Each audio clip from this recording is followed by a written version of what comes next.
እኮ ወይዶ ክርክር አታድርገው። እሺ ሰው ያዳመጠ ስለሆነ ወደ ክርክር አታስገባው። አብርሃም ይስሐቅ ያዕቆብ የሚያውቁት ማንነትና ሙሴ የሚያውቀው ማንነት ስንት ናቸው? አንድ ማንነት ነው። ስሙን ያውቀዋል? አብርሃም ይስሐቅ ያዕቆብ ዮዲሄ ባፌ የሚለውን ያውቁታል? አያውቁትም። ስለዚህ አለማወቃቸው ስሙ ላይ ማን በሚል ስም ነው የሚያውቁት? እሱን አልተገለጸም። ኤልሻዳይ አለ። ኤልሻዳይ ስሜ ነው ብለዋል። ኤልሻዳይ ብሎ ነው ያስቀመጡት ፓንቶክራቶስ። ኦኬ ኤልሻዳይ ነኝ የሚለው ኤልሻዳይ ነው ስሜ አለ አይደለም ያለው፣ ኤልሻዳይ ነኝ ነው ያለው። ኦኬ ኤልሻዳይ በሚል ነው የሚያውቁት። አላለም እኮ ወይድ ችግር የለውም። ግን ለሙሴ ዮዲሄ ባፌ ነኝ የሚለው ስሙ እነሱ ስላልተገለጠላቸው ማንነትና ስም ይለያያል ማለት ነው። ትክክል። ኦኬ እንደዛ ከሆነ አሁን ለሙሴ የሚያውቀው አምላክ ባይብል ላይ ያለውና አብርሃም የሚያውቀው አምላክ ማንነቱ አንድ ከሆነ ሁለት ካልሆነ ስሙ ላይ ከሆነ የተለያየው አሁን ማውራት ይችላል፣ መቀጠል ይችላል። ግን ቅድም ዮዲሄ ባፌ ከሚለው በፊት መጀመሪያ ያለው ይሄ አሸር ይሄ ነው ያለው። ይሄ አሸር ይሄ የሚለው የተጸውዖ ስም ነው ወይስ የባህሪ ስም ነው ብለን ነው የምታምነው?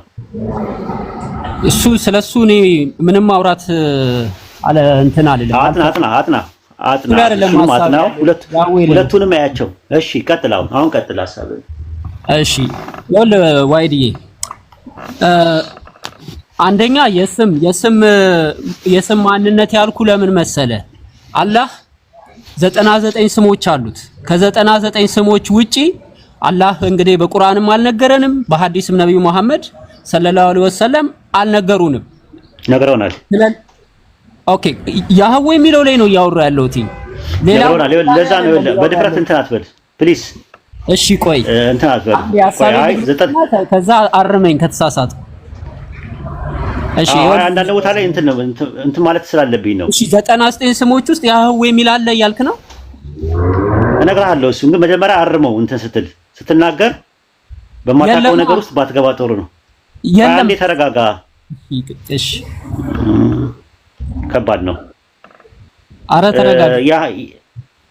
አይ ተረጋጋ ስለ ለእንትን ያክል ነው ራሱ አላህ ውብ የሚል ስም አለው። የሚጠቅመንም እኮ አይደለም እኛ የራሳችን የሆነ አለ፣ ግን ኢትስ ኦኬ ለመግባባት ያህል ስለሆነ ነው። ወሂዶ ምናልባት በዛ ተረዳው።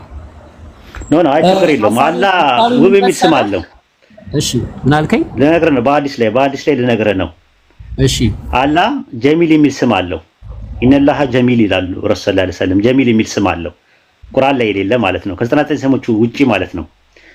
አላህ በቁርአን በሐዲስ ውስጥ ጠይብ ተብሏል፣ ራሱ መልካም ተብሏል አላህ ማለት ነው። አላህ ቸር ተብሏል።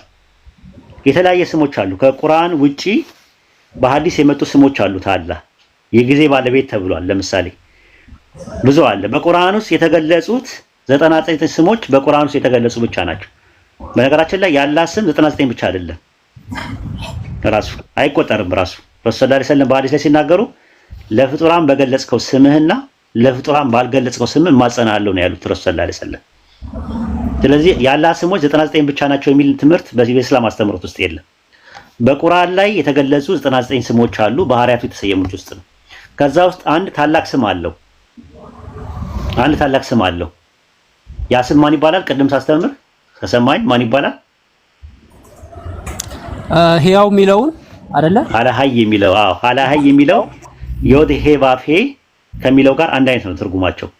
አላሃይ ታላቁ ስሙ ማለት ነው። አላሃይ የሚል ስም አለው።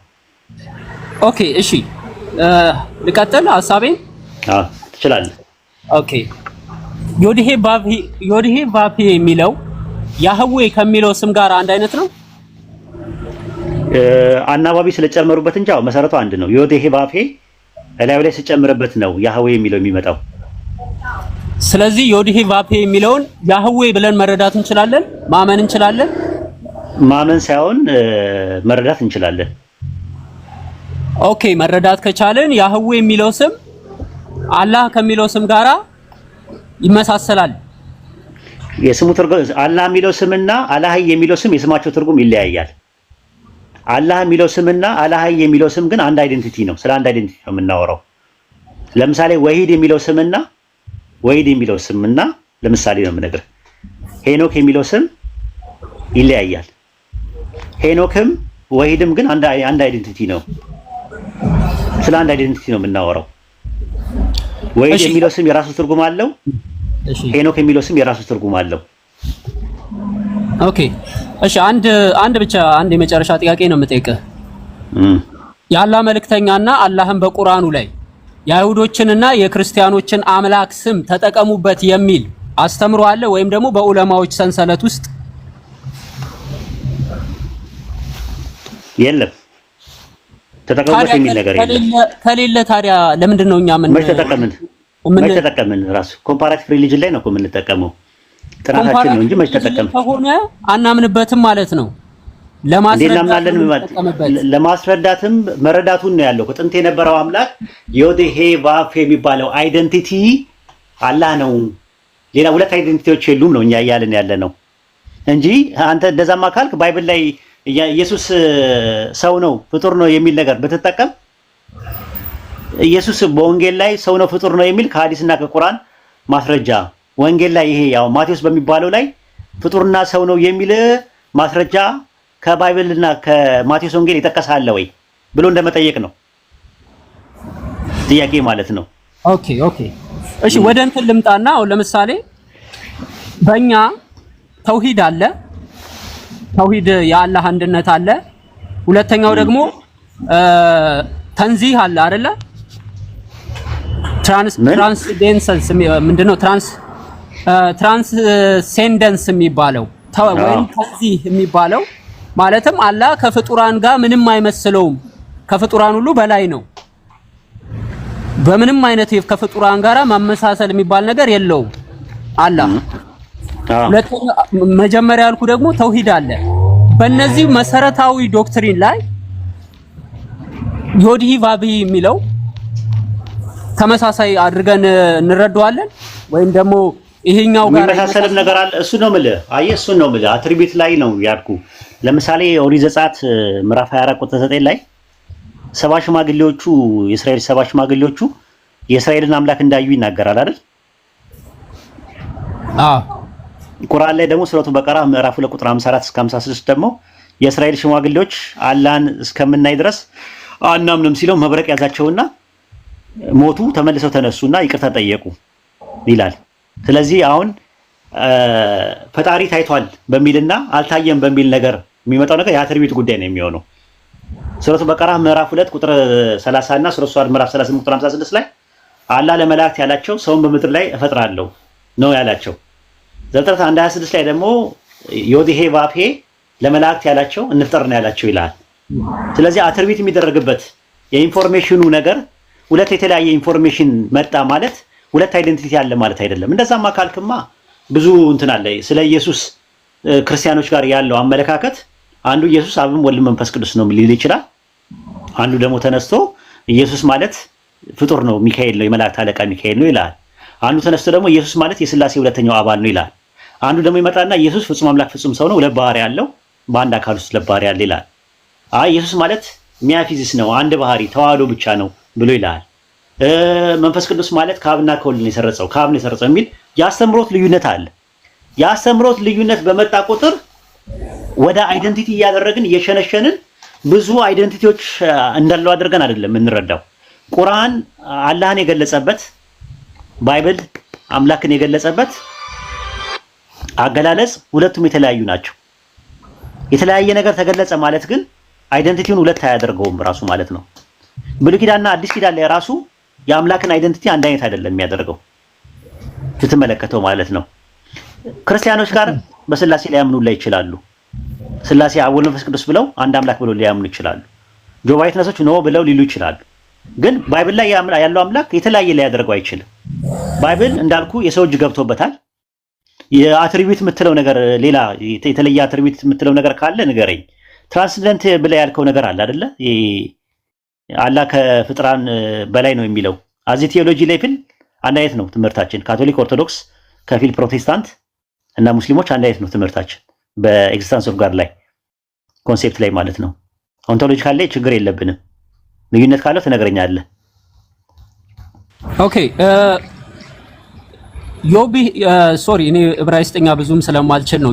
ዮብሄ ቫፌ ያልከው በአማርኛ ትርጉም ሲገባ ምንድን ነው ሲተረጎም? አይገባም። ራሱ ምንም አይታወቅም ነው የተባለው። አሁን አናባቢው ስለጠፋ አናባቢው ስለጠፋ እንትን ነው። ግን ዝርያው ተገኝቷል። ዝርያው ምንድነው? ሀይ የሚለው ቃል ነው። ሐዋ የሚለው ቃል ለምሳሌ ሔዋን የሚለው ቃል ሕያው ማለት ነው። ራሱ ሕያው የሚል ነገር መጥቷል። ዝርያው ተገኝቷል። ግን እንትኑ ዮዴሄ ባብሄ አራቱ ፊደል ነው፣ ተነባቢ ፊደል ናቸው። አናባቢ ፊደሉ አይታወቅም ብለው ነው የሚያስቀምጡት። ምን እንደሚባል አይታወቅም። ለምን? ዘጸአት ምዕራፍ 20 ቁጥር 5 እና 6 ላይ የአምላክን ስም በከንቱ አትጥራ የሚለውን ነገር ይዘው ሄደው አይሁዶች ከዛ የተነሳ ስሙ ጠፋባቸው። አዲስ ኪዳን ላይም ስትመለከተው ያንን ስም አታገኘውም ራሱ ማለት ነው። ኢየሱስ በአረማይስጥ ቋንቋ ነበር ሲጠቀም የነበረው። አዲስ ኪዳን ላይም ስትመጣ ደግሞ በግሪክ ኮይኔ ነው የተዘጋጀው። የለም ራሱ አታገኘውም። ኢየሱስ ኢቭን እንትን የትርጉም ለምሳሌ መጽሐፍ ቅዱስ ላይ ያው የተጻፈው እኔ ነኝ እኔ ነው የምሆነው። ይሄ አሸር ይሄ ነው፣ እሱ ሌላ ነው። ይሄ አሸር ይሄ ነው ብለው የሚተረጉሙት አይደለም። እሱን አይደለም ሀቢቢ፣ ሁለት ናቸው ይጣጣሉ። ስለዛ ነው ቅድም አይደለም እሱ ይሄ አሸር ይሄ ሌላ ነው። አያም ማለት ነው። አያም ሁ አያም የሚለው ነው 3:14 ላይ ያለው። ዮዴሄ ባብሄ የሚባለው አይደለም እሱ ሌላ። ዮዴሄ ባብሄ ደግሞ ቁጥር 15 ላይ ነው የምታገኘው። በትርጉም ደረጃ ምን እንደሚሉ ታውቃለህ? እንዲሁ ዝም ብለው በግምት አይሁዶች ላይ የተጋለው አያም የነበረው አይ አም እኔ ነኝ ማለት ነው አይደለ? ሶስተኛ መደብ አድርገው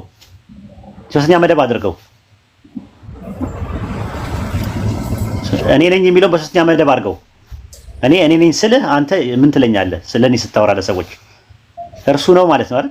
እርሱ ነው እርሱ ነው በል እርሱ ነው።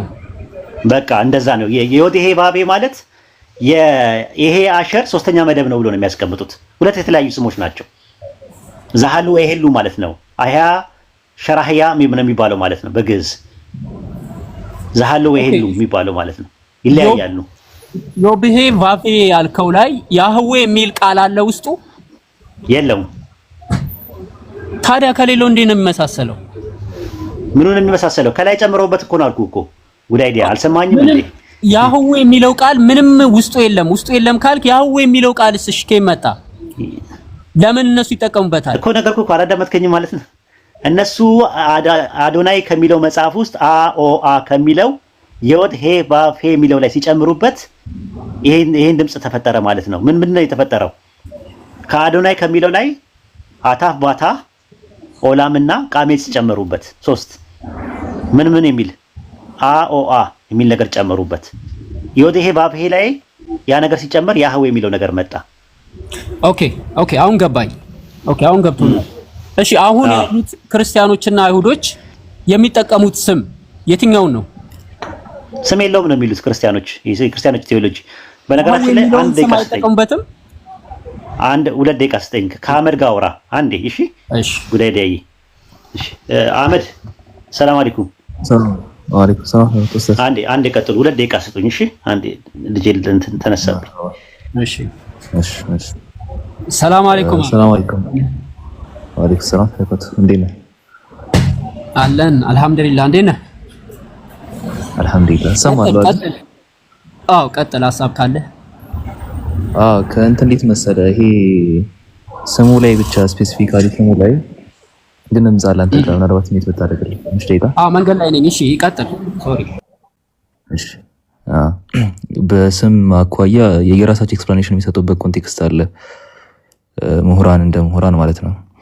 እንግዲህ ያህዌ በሚለው ስም ዙሪያ በኮንሰንሰስ ደረጃ ማለት ይቻላል አንድ ሀሳብ ሰፍሯል። ያንን የት ነው የምታገኘው? አንከሬል ባብል ዲክሽነሪ ቮሊዩም 6 ፔጅ 1011 ላይ ያህዌ በሚለው ስም ስር ሀተታውን ያስቀምጣል። ኢት ሚንስ ያህዌ የሚለው አንደኛ ፈርስት ፕሌስ እነዚህ አራቱ የዕብራይስጥ ፊደላት እንደተረፉ ዮድ ሄ ቫፌ የሚባሉት አራቱ የዕብራይስጥ ፊደላት እንደተረፉ እና ያህዌ የሚለው ስያሜ ወይም ደግሞ ላቲናይዝድ ስናደርገው ጆሆቫ መሰል የምንላቸው ፕሮናንሴሽኖች በስኮላሮች ሀሳብ ላይ የተመሰረቱ እንጂ ምንም አይነት ኤቪደንስ እንደሌላቸው ከትርጓሜ ማኳያ ትርጉሙ ማይታወቅ እንደሆነና በዘጸአት ምዕራፍ 3 ቁጥር 14 ላይ ያለው ይሄን አሸር ይሄን በማስጠጋት የሚፈቱት ፍቺዎች ፎርክ ኢቲሞሎጂ እንደሆነ ኢትሚንስ ፎርክ ኢቲሞሎጂ ምንድነው? ማህበረሰቡ እንደ ማህበረሰብ የሚቀበለው የሆነ ነገር ግን ትርጉሙ ወይም የትርጉም አሰጣጥ ሂደቱ ስሁትነት የሚስተዋልበት ሲሆን ፎርክ ኢቲሞሎጂ ይባላል። ያህዌ ለሚለው ፍቺ ተደርገው የቀረቡት ትርጉሞች እንዳለ ፎርክ ኢቲሞሎጂ እንደሆኑ ሀተታውን ያስቀምጣል። ከኦሪጂን አኳያ እንኳን ኦሪጂኑ ላይ ኮንሰንሰስ እንደሌለ መስማማት እንደሌለ ሀተታውን ያስቀምጣል። ነገር ግን እነዚህ ሀሳቦች ከተቀመጡ በኋላ በምናልባት የሚነሱ ነገሮች ይኖራሉ። ደግሞ እንደተፈጠረ ያትታሉ። ትሚስ ያሃዋሃ የሚለውን ያህዌ ተብሎ እንዲነበብ አድርገነዋል የሚል ሀሳብ ማለት ነው። እና ሁሉም የየራሱን ሀሳብ ይሰጣል።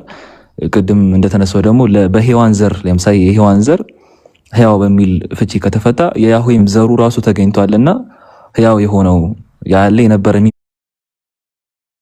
የሚኖረው የሚል ኮንቴክስት ማለት ነው። ለምሳሌ ሱረቱል ኢኽላስ ላይ ካየ ምንድን ነበረ አስተውሰኝ። ሱረቱል ኢኽላስ ላይ አረብኛው ነው ሲያስተውሰኝ በፈጣሪ አረብኛው የሱረቱል ኢኽላስ አረብኛው አረረረረ እስቲ አረ የሆነ ሱረ ወላሁ አሐድ አላሁ ሰመድ እና አንተ አይ እንት ሶስተኛው አይደል ለም የሊድ ወለም ይውለድ የሚለው ለም የሊድ ወለም ይውለድ የሚለው ፖይንት ከአረብኛ ፈታት አንፃር ምሁራን ሲያስቀምጡት ያልወለደም አልተወለደም የሚለው አንደኛ ኢንፓስት ራሱ ያልወለደ ያልተወለደ አሁንም የማይወልድ የማይወለድ ለወደፊትም ደግሞ የማይወልድ አይነት ገብቷቸዋል። ፓስቱንም ፕሬዘንቱንም ፊውቸሩንም የሚወክል አይነት ቃል ነው ብሎ እንደሚፈቱት ሁሉ ይሄ ያህዌ የሚለው ዘሩ ራሱ የተገኘው ዘሩ ወይም ደግሞ ፕሪሚቲቭ ሩቱ ያለ የሚኖርና ያለ የነበረና የሚኖር የሚል ፍቺ ይሰጣል ብሎ ያስቀምጣሉ። ከዘር አኳያ የየራሱን ኤክስፕላኔሽን ሊያስቀምጥ ይችላል። አዎ ሊያስቀምጥ ይችላል። ከስያሜ አንፃር ትንቢተ ኢሳይያስ ምዕራፍ 8 ላይ አኒ ያህዌ እኔ ያህዌ ነኝ ሁሼሚ ስሜም ደግሞ ይህ ነው አለ። ይህ የሚለው የወከለው ያህዌ የሚለውን ስም ነው። ያሃዋሃ የሚለውን ቴትራግራማተን ነውና ይህን ቴትራግራማተን ለራሱ መሰየም አድርጎ አስቀምጦታል። በዚያ ሰዓት ደግሞ ልክ አሁን ደግሞ በመጣው ወህይ መሰረት አምላካችን አላህ ለተሰወው ስም ያስቀምጠው ይህ አላህ የሚለውን ስም ሊሆን ይችላል። ስም የሚባለው ነገር አይደንቲቲ ሊወክል ይችላል። ነገር ግን አይደንቲቲ ሊያስያጣቅን አይችልም። ቅድም እንደተገለጸው ዘጸአት 3 ላይ አምላክ ለነ አብርሃም ለነ ይስሐቅ ለነ ያዕቆብ ይህንን ስሙን ማለትም ያሃዋሃ የሚባለውን ስሙን እንዳላሳወቃቸው ተነግሯል። ኢትሚንስ አይደንቲቲውን አያውቁትም የሚለውን ፖይንት እንደማያስይዘን ሁሉ በዚያ ኮንቴክስት መሰረት ስለ ያህዌ በቂ ኢንፎርሜሽን አላገኘንም ማለት ወይም ደግሞ አሁን ባለበት ሪቪሌሽን መሰረት ስለ ያህዌ በቂ መረጃ የለንም ማለት ያ አይደንቲቲ አሁን ያለው አይደንቲቲ አይደለም የሚለውን ፖይንት አያስይዘንም ነው ፖይንቱ ትልቁ ነጥብ። ስለ ያሃዋሃ ስለሚለው ስም ያሉ ሀተታዎች እንዳሉ ሆነው በዚያ ነው ኤክስፕሌን የሚደረገው። ጉድ አይዲያ ግልጽ ነው።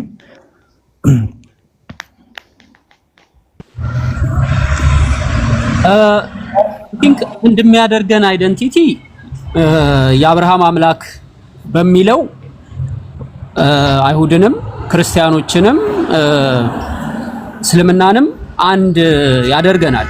የአብርሃም አምላክ በሚለው በስም አጠቃቀምና በዶክትሪን ደረጃ ደግሞ ስንሄድ እነሱ የየራሳቸው የሆነ ዶክትሪን ያላቸው ናቸው። ዶክትሪናቸው ከአምላክ ማንነት ባህሪ ጋራ የተገነባ ነው። መጽሐፋቸው ላይ ያለውን ያው ታውቃለህ አንተ። ስለዚህ አንደኛ ቅድም ኡስታዝ ዋሂድም አይ ቲንክ ያለው መሰለኝ ቀጥታ ስሙን አላህ ነው ብለን አንጠቀምበትም። ከአላህ ጋር አንድ አድርገን አንጠቀምበትም ያህዌ የሚለውን ስም። ነገር ግን አሁን እያወራ ያለሁት ምን መሰለህ ዮዲሄ ቫፌ የሚለው ስም በሐዲስ ላይ ቅድም ኡስታዝ ዋሂድ እንዳለው ከሱ ጋር የሚመሳሰል ነገር እንዳለው አስረድቷል እና እሱን እየሰማው ነበረ። ከዘር አኳያ ነው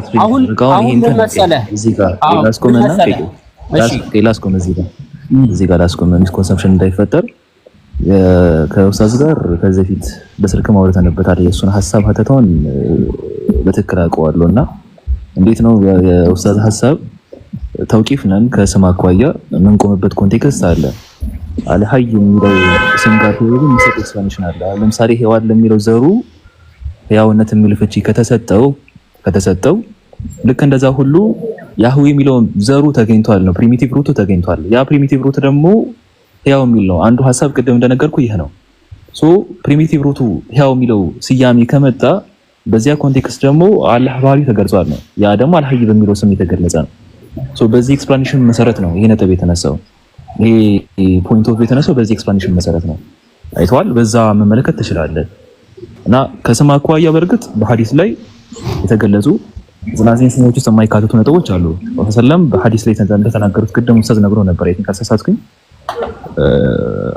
ላይክ ለአንተ ለፍጥሯኑ በገለጽከው ስሞችና ባለገለጽከው ስሞች አንተ እንለምንሃለን ብሎ ተናግረዋል። እሳቸው ራሳቸው ማለት ነው። ወሰለም የገለጹት ወይም ከአምላካችን አላህ የመጣ የሱ ስም አለ። በዛው ልክ ደግሞ ያልተገለጸም ስም አለ። ነገር ግን ከባህሪ አኳያ ለሱ የሚጠጉ ይሆኑ ታል ያንን ደግሞ የጊዜ ባለቤት በሚለው ትመለከተዋለህ፣ መልካም በሚለው ትመለከተዋለህ። መሰል ስሞች ታገኛለህ በሐዲስ ላይ። አሁን አልሐይ ከሚለው ስም ጋር ተያይዞ ያለው ማብራሪያ በፕሪሚቲቭ ሩቱ የመጣ ነው እንጂ ያህዌ የሚለው ስም የምር የአላህ ስም ነው የሚሉት ተነስቶ አይደለም። ታል የአላህ ስም ነው ሳይሆን ከኤክስፕላኔሽን አኳያ ግን ሀያ በሚለው ወይም ደግሞ ሕያው በሚለው የዕብራይስጥ ፕሪሚቲቭ ሩት አልሐይ በሚለው ስም ኤክስፕሌን ይደረጋል ነው። ያ ነው ዳትስ ዘ ፖይንት። ኦኬ እሺ፣ አይ ቲንክ አንድ ጥያቄ ልጠይቅህ። እዚህ ጋር ጉዳይ ላይ እሺ፣ አንድ ነገር ልጨምርልህና እንድታየው ነው፣ ሪሰርች እንድትሰራ ፈልጋለሁ በዚህ ዙሪያ ላይ። ሱረቱን ነምል ምዕራፍ 27 ቁጥር 40 ላይ ያ እርሱ ዘንድ ከመጽሐፉ እውቀት ያለው ሰው የተገለጸው ዓይንን ወደ አንተ ከመመለሱ በፊት እኔ እርሱን አመጣለሁ አለ ይላል። እርሱ የተባለው ማን ነው ይላል ሙፈሲሮቹ ሲያስቀምጡ አሳፍ ነው ብሎ ነው ያስቀመጡት። እሱ ዘንድ ያለው የመጽሐፉ እውቀት የተሰጠው ምንድነው ሲባል ያላ ታላቁን ስም ነው የተሰጠው ብሎ ነው ያስቀመጡት። ያላ ታላቁ ስም ደግሞ መዝሙረ ዳዊት ምዕራፍ 83 ቁጥር 18 ላይ ስምህ ዮድሄ ባፌ እንደሆነ በምድር ላይ አንተ ብቻህን ልዑል እንደሆንኩኝ ይወቁ ብሎ አስተምሯል። አሳፍ ማለት ነው። አሳፍ እንትን ሲባል የአሳፍ የምስጋና መዝሙር ብሎ ነው የሚለው። ምን ያህል የተገናኘ ነገር እንዳለው ማለት ነው። እኛ ያልነው ምንድነው ባይብል ታላቁ ስሜ ይሄ ነው ብሎ ፈጣሪ የነገረን ዮዴሄ ባቤ ነው ብሎ ከነገረን ዮዴሄ ባቤ ማለት በስሩ ዘሊቪንግ ዋን ከሆነ ረሱል ሰለላሁ ዐለይሂ ወሰለም በሐዲስ ላይ ያላ ታላቅ ስም ብለው አልሐይ ብሎ ከነገሩን አልሐይ የሚለው ስም ያላ ታላቁ ስም ነው ብለን ነው የምናምነው። ከዛ አንፃር አይደንቲቲ ላይ ችግር የለውም፣ ስሙ አጠራሩ ላይ አጠቃቀሙ ላይ ችግር አለበት፣ በትክክል እንኳን የሚጠራ አይደለም ይላሉ። ለምሳሌ ኤግዛምፕል ብሰጥ ኢሳይያስ 61:1 ላይ የአዶናይ የያህዌ መንፈስ በእኔ ላይ ነው ለድሆች ወንጌል እሰብክ ዘንድ ቀብቶኛል አለ። የዮድሄ ባፌ ይላል አይደለ? ጉዳይ ዲያ አለ። ኦኬ ባይብል ላይ ኢሳይያስ 61 ላይ የአዶናይ ዮድሄ ባፌ መንፈስ በእኔ ላይ ነው ለድሆች ወንጌል እሰብክ ዘንድ ዮድሄ ባፌ ቀብቶኛል አለ አይደለ? አዎ ቀብቶኛል አይልም? እንትን ላይ ሉቃስ ወንጌል 4:17 ላይ ለኢየሱስ የኢሳይያስን መጽሐፍ ሰጡት አይደለ? የዕብራይስጡን ምኩራብ ገብቶ አዎ ሲሰጡት ሲያነበው የጌታ መንፈስ በእኔ ላይ ነው ለድሆች ወንጌል እሰብክ ዘንድ ቀብቶኛል አለ። ኢየሱስ ሲያነብ ዮድሄ ባፌ የሚለውን አዶናይ እያለ ወይም ደግሞ አዶኒ እያለ ቀይሮት ነው?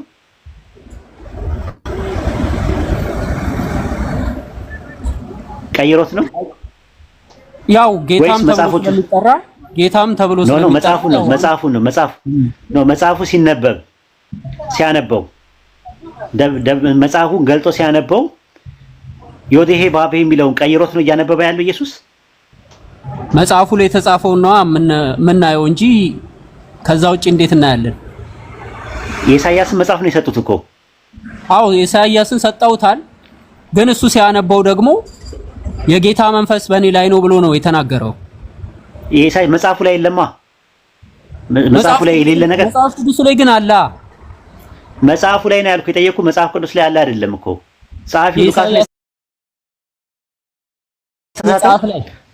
የኢሳይያስ መጽሐፍ ላይ አለ። መጽሐፍ ላይ ያለው ዮድሄ ባፌ ነው የሚለው። ኢየሱስ ያንን መጽሐፍ ሲያነበው የወድሄ ባፍሄ የሚለውን ነገር እያወጣ ነበር ሲያነብ የነበረው። እንግዲህ እሱ እኔ እርግጠኛ ነገር የለውም፣ እርግጠኛ መረጃ የለውም። እንድታጠናው ነው። አይ እኔ እንድታጠናው ነው። ጉድ አይዲያ ሪኮመንድ ማድረግ ምንድነው መሰለህ፣ አንተ ንጽጽር ገብተህ ተማር። ወላሂ ታተርፋለህ፣ አትከስርም። የምር ለመናገር ማለት ነው። ጥያቄያችን ባይብል ላይ ያለው አይደለም። አይ ጥያቄ አይደለም። ጥያቄው ምናምን ሳይሆን ኖርማሊ አሁን እንደዚህ አይነት እንትን ኤክስፕላኔሽን መስጠት ዝም ብሎ ተነስቶ አንድ ነገር የኮምፓራቲቭ ሪሊጅኑ በጣም ዘምኗል በአሁን ሰዓት። ስለዚህ ኮምፓራቲቭ ሪሊጅን ውስጥ ያለው እኛ የምንሰጠው ማብራሪያ ክርስቲያኖች ምን እንደሚሉ ኮምፓራቲቭ ሪሊጅን ስተዲ ውስጥ ግባ፣ አጥና። እኛ ጋር ላይሆን ይችላል፣ እኛ ጋር ግድ አይደለም። ራሱ አንተ ጊዜ ሰጥተህ አጥና ኮምፓራቲቭ ሪሊጅን። ሪኮመንድ ማድረግ እሱን ነው። አዝ ብራዘር ሌቭል የምር ነው የምናገር። ወንደርፉል ነው። ምክንያቱም አንተ ክፍት አይምሮ ነው ያለ፣ ኦፕን ማይንድ ነው ያለ፣ ፖዚቲቭ ሜንታል አቲቲዩድ አለ። ምንም የሚያቀት ነገር የለም ከሌላው ነገር ማለት ነውና በዚህ ዙሪያ ላይ አጥና። በዚህ ዙሪያ ላይ አንተ አላጠናህም ማለት አታውቅም ማለት አይደለም። ሰዎች የተለያየ ነገር ነው የሚያውቁት ነገር። አንድ መኪና ብትበላሽብህ ሐኪም ቤት አይደለም የምትወስዳት፣ ጋራጅ ነው የምትወስዳት። ጋራጅ ሰራተኛ ሌላ ሙያ ነው፣ ሐኪም ቤት የሚሰራው ደግሞ ሌላ ነው። ቤት ቢበላሽብህ ኢንጂነር ወይም ደግሞ አናጺ ምናምን ነው የምታመጣው። ዶክተር አታመጣም፣ ሐኪም አታመጣም። ሁሉም ፕሮፌሽናል የሆኑ ነገሮች አሉት። ስለዚህ አሁን አንተ ባለህ ነገር የራስ የሆነ ኳሊቲ አለ። ያ ኳሊቲ እንዳለ ሆኖ ይሄንን ነገር አላወቅም ማለት እውቀት የለህም ማለት አይደለም። ጊዜ ሰጥተህ አጥናው እንትን በለው ለማለት ፈልጌ ነው። አይ ቲንክ እንትን የምትለው ነገር ካለ ጨምር፣ ጥያቄ ካለ። አይ አንድ ኦኬ፣ ያው አንድ እያልኩ እንትን አልኩኝ። በእስልምና ሊቃውንቶች ማለትም በእስልምና ቀኖና የእምነት ቀኖና ውስጥ የክርስቲያኖችና የአይሁዶች አምላክ ተጠቀሙበት ተብሎ የታዘዘ አለ በቀኖና ውስጥ? የለም፣ ማንም የሚጠቀም የለም ሙስሊም ሆኖ። ኦኬ፣ ስሞቹን ምናልባት ያህዌ የሚለውን ስም እኔ የምረዳውና አሁን የምነግርህ ያህዌ የሚለውን ስናስተምር ንጽጽር ስናስተምር እግዚአብሔር እያልን እንጠቀማለን። ለምሳሌ ግን እግዚአብሔር የሚለውን እኔ አምኜ አይደለም። ሐሳቡን ልንገርና ያህዌ የሚለውን ስም ኦሬዲ ክርስቲያኖችና አይሁዶች እየተጠቀሙበት ነው ያሉት። ስሙ ትክክል ነው፣ ትክክል አይደለም፣ ስህተት ነው፣ ስህተትም አይደለም የሚለው እንዳለ ሆኖ ግን እየተጠቀሙበት ነው። እኛ ከክርስቲያኖችና ከአይሁዶች ጋራ ለመግባባት የሚያመልኩትን አምላክ ያህዌን ለነሱ ብለን ማለት ነው መጽሐፋቸው ላይ ስንገባ ለማስረዳትና ለመግባባት የነ አብርሃም የነ ኢየሱስ የነቢያቶች አምላክ ስለሆነ እንጠቀምበታለን። ያህዌ ለመግባባት በመጽሐፋቸው ነው ያልኩት፣ በቁርአን አላልኩም። ለመግባባት እግዚአብሔር የሚለውንም ጭምር ወይም ጋድ የሚለውንም ጭምር እንጠቀማለን አብረን ለመወያየት። ነገር ግን በአይደንቲቲ ቅድም በተነሳው በስም ደረጃ ቀጥታ ግን ከነሱ የሚያምኑት ወይም የሚያመልኩት ጋራ ግን እኩል አድርገን አንቀበልም። ለምንድን ነው ይሄን ያልኩት? አንደኛ ነብዩ መሐመድ አላስተማሩንም፣ በትምህርት በአላህም በቁርአኑ ላይ አልነገረንም። የአይሁዶችና የክርስቲያኖች አምላክ ይሄ ነው ስሙ ብሎ አልነገረንም። የተጻፈልንን እንደወረደ ነው የምንቀበለው። ከዛ ውጪ ያለው የነሱ አምላክ ያንተ አምላክ ነው ተብለህ ብትጠይቅ ምንድን ነው የምትለው? አዎ አምላክ በአምላክ ደረጃ አንድ ነን። በምን አምላክ መሰለ? በአብርሃም አምላክ አንድ ነን አይደለም። ቆይ እሺ፣ ክርስቲያኖችና አይሁዶች የመጽሐፉ ባለቤቶች ብሎ በመጽሐፋቸው ሪቪል ያደረገው መጽሐፋቸው ላይ የነበረውን ኦሪጂናል ቅርጹ ማለት ነው። በኦሪጂናል ቅርጹ የነበረውን ሪቪል ያደረገው ለምሳሌ ሱረቱ ማኢዳ ምዕራፍ 58 ላይ እናንተ የመጽሐፉ ሰዎች ሆይ ተውራትና ኢንጂል ከጌታችሁ ወደ እናንተ የተወረደውን ይላል አይደል? አዎ ይላል። ወደ እነሱ የተወረደ መጽሐፍ አለ? አሁን የለም። ነው ወደ እናንተ ታዲያ ወደ እናንተ የተወረደውን ለምን አለ አላህ? ወርዶ የነበረ ነበር በፊት የነበረው ማለት ነው እኮ እንደዛ ማለት ነው። ግን መለኮታዊ የሆነ ነገር አለ፣ ቅሪት አለ አይደል? ቅሪት አለ ከእናንተ ጋር ያለው መጽሐፍ የሚያረጋግጥ እና በላዩ ላይ ተጠባባቂ ነው አለ። ሁለት ነገር ነው አለ። ለምንድን ነው ሙሰዲቅና ሙሃይሚን የተባለው ቁርአን? ኦኬ አሁን አረጋጋጭና አራሚ ለምን ተባለ? አረጋጋጭም ነው አራሚም ነው ለምን ተባለ? ከነሱ ጋር ላለው አዎ የበፊቱ ኦሬዲ ስለተበላሸ ነው። ስለተበላሸ አረጋጋጭም ነው አራሚም ነው። የሚያረጋግጠው ምኑን ነው? የተበላሸውን እና የተደበቀውን ነገር የሚያረጋግጠው ነው። የሚያርመው ሙሀይሚን ያለ የተባለው የሚያርመው የተበላሸውን ነው። ሙሰዲቃን የተባለው ምኑን ነው? ሙሰዲቅ የተባለው ምኑን ነው? የሚያረጋግጠው ኦኬ፣ የሚያረጋግጠው ምኑን ነው? የወረደውን መውረድ ወርዶ የነበረውን ከእነርሱ ጋር ያለውን ነው የሚለው። ከእነርሱ ጋር ያለውን ከእናንተ ጋር ያለውን ነው የሚለው። የነበረውን ነው ታዲያ አልፏል እኮ ኦሬዲ። ከእናንተ ጋር ያለውን ነው የሚለው፣ የነበረውን አይደለም። ከእናንተ ጋር ያለውን። እሺ ቁርአን ከወረደ በኋላ ኦኬ፣ አረጋጋጩ ቁርአን ከወረደ በኋላ በፊት የነበሩት እኮ ኦሬዲ ተሽረዋል። ምኑን ነው የሚያረጋግጠው? ሱረት ዩኑስ ምዕራፍ 10 ቁጥር 30 ላይ ይህ ቁርአን አለ ከበፊቱ የነበረውን መጽሐፍ የሚያረጋግጥና ከበፊት ያለው የሚያረጋግጥና በውስጡ ያለውን የሚዘረዝር ነው አለ። በውስጡ ያለውን ነገር ሪቪልድ ሆኖ የነበረውን እነሱ ጋር የቀረውን ነገር ያረጋግጥላቸዋል። ሱረቱ ዩኑስ ሱረቱ ናህል ምዕራፍ 16 ቁጥር 43 ላይም እንደዛ ነው የሚለው። በመጽሐፍ ላክናቸው ወደ አንተም ወደ እነርሱ የተወረደውን ልትገልጽላቸው ዚክርን አወረድን ይላል አላህ ሲናገር። ወደ እነሱ የተወረደው ምን ወርዶ እንደነበረና ወርዶ የነበረው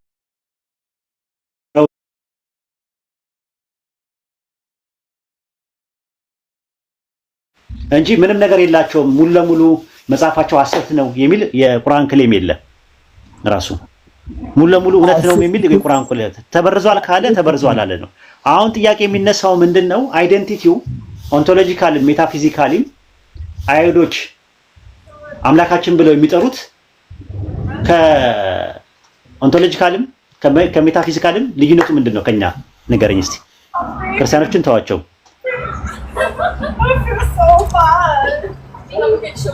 ይቅርታ አንዴ ድገምልኝ። ኦንቶሎጂካልም ሜታፊዚካልም አይሁዶች አሁን ያሉት አይሁዶችም ክላሲካልም አይሁዶችም አምላክ ከሚሉትና እኛ አምላክ ከምንለው ልዩነቱ ምንድነው? ሜታፊዚካልም ኦንቶሎጂካልም ልዩነቱን ንገረኝ። በአምልኮ ደረጃ በስምና የሚያመልኩት ስንት አምላክ ነው? ስም ችግር የለውም። ስም የሚለውን ችግር የለውም። አላህ የሚለውን ስም ይቀበላሉ እነሱ። አይ በአምልኮ ደረጃ ስልህ የአምልኮ አስተምሮታቸው እንጂ ዋናስን አይደለም ያልኩክ። ተውሂድን አላ አይ ፓኬጁ ተውሂድንም ያምናሉ። ፓኬጁ ነው የሚለያየው እንጂ እንትኑ ንገረኝ። አምልኮ ነው እንትኑ አለ እኮ አምልኮ ለሚያመልኩት አምላክ አይደንቲቲው የሚያመልኩት አምላክ የተለየ ነው። አሁን ሙስሊሞች ከሚያመልኩት እኮ ምንድነው የሚለየው ንገረኝ። ምን ብለው ነው የሚያመልኩት ሲያመልኩት? እነሱ የሚረዱበት ሙሉ አረዳድ እኛ ልዩነቱ ንገረኝ። አንድ ኮምፕሊትሊ ይለያል እኮ አንድ ነገር ንገረኝ። አንድ ነገር ልንገረኝ። ፎር ኤግዛምፕል አንድ ለምሳሌ አትሪቢዩት እኮ ምን የሚል አትሪቢዩት ከኛ የሚለይበት? ኦኬ ለምሳሌ ልጅ የሚለው ወይም ለምሳሌ እኛ የያዌ ልጆቹ ነን የሚሉበት ለምሳሌ የዓለም ሕዝብን ሙሉ ያጠቃልላል። እሺ ቀጥል። ኦኬ አብን ብለው የሚሉበት ማለት ነው። አብ በሚለው ያዘው። አብ የሚለው በዕብራይስጥ ምንድነው? ስንት ትርጉም አለው? በብዙ አይነት ትርጉም ይተረጎማል። ስንት ትርጉም? ለምሳሌ ኤግዛምፕል አንዱን ንገረኝ። አብ የሚለው በዕብራይስጥ ትርጉሙን ንገረኝ። አባት፣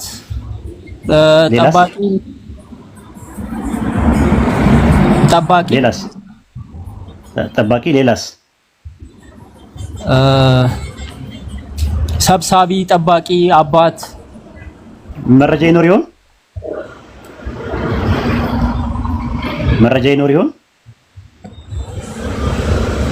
የባይብል ትራንስሌሽን ሌየር ነው ማለት ነው። አብ የሚለው ላይ ሄጄ ላይል ነው እንግዲህ እኮ ዕብራይስጥ ነው። ሂድና ያየውና ካልሆነ እኔ ደግሞ ከእንትኖች እሰጥሃለሁ። አባት አሁን ልክ አብርሃም ከሚለው ጋራ አንዴ ጻፍልኝ። ትንሹ አንዴ ጻፍልኝ በዋትስአፕ ልላክልህ። እሺ ጻፍልኝ። አዚ ሴም ታይም ደግሞ እንትን በለኝ። ዕብራይስጡ ኤቢ ነው የሚለው አብ ነው የሚለው ቃሉ ራሱ አብ ወይም ደግሞ አብ ይባላል። ኦኬ ይሄን ቃል ዳይሬክትሊ እኛ እናምንበትም አንጠቀምበትም። ትርጉሙ ሊለያይ ይችላል። አይ ነው እቀበልሃለሁ። በዚህ በብዙ አይነት ትርጉም ልትወስደው ትችላለህ። ትርጉሙ ማን ይባላል? ኦሪጂኔተር በሚል የመጣ ላሳየህ። ኦሪጂኔተር የቃሉ ትርጉም አብ የሚለው ኦሪጂኔተር በሚል ትርጉም አለው። አብ ማለት ኦሪጂኔተር ማለት ነው በሚል እንደመጣ ላሳይ። ትርጉም ሲተረጎም በብዙ ሊተረጎም ይችላል ኡስታዝ። ነው አብ የሚለው የዕብራይስጥ ቃል ኦሪጂኔተር በሚል የመጣበትን ያልኩህ እኔ። አዎ በሌላ ተተርጉሞ ኦሪጂኔተር በቋንቋ ደረጃ ማለት ነው። ሁለት ትርጉም ካለው አብ ማለት አባት በሚል ነው። አንድ ቦታ አስገኝ በሚል የመጣበት በቋንቋ ደረጃ ነው የምነግርህ። አዎ እሱንም ሰምቻለሁ። ግን ማስረጃ እናውጣ።